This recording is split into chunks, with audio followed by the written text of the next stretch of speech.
सुवक्षोजकुम्भां सुधापूर्णकुम्भां प्रसादावलम्बां प्रपुण्यावलम्बां सदास्येन्दुबिम्बां सदानोष्ठबिम्बां भजे शारदाम्बामजस्रं मदम्बां कटाक्षे दयार्द्रां करे ज्ञानमुद्रां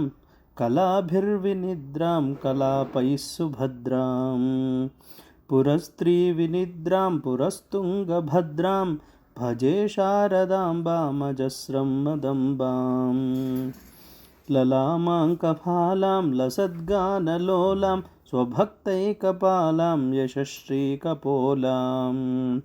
करे त्वक्षमालां कनत्पत्रलोलां भजे शारदाम्बामजस्रं मदम्बां सुसीमन्तवेणीं दृशानिर्जितैणीं रमत्कीरवाणीं नमद्वज्रपाणीं सुधामन्थरास्यां मुदाचिन्त्यवेणीं भजे शारदाम्बामजस्रं मदम्बां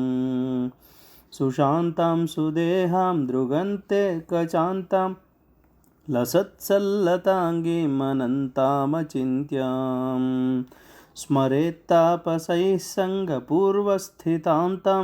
भजे शारदाम्बामजस्रं मदम्बां कुरङ्गे तुरङ्गे मृगेन्द्रे खगेन्द्रे मराले मदेभे महोक्षेधिरूढां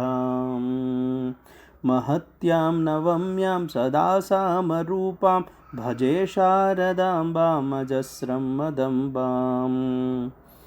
ज्वलत्कान्तिवह्निं जगन्मोहनाङ्गीं भजे मानसाम्भोजशुभ्रान्तभृङ्गीं निजस्तोत्रसङ्गीतनृत्यप्रभाङ्गीं भजे शारदाम्बामजस्रं मदम्बां भवाम्भोजनेत्राजसम्पूज्यमानां लसन्मन्दहासप्रभावक्त्रचिह्नां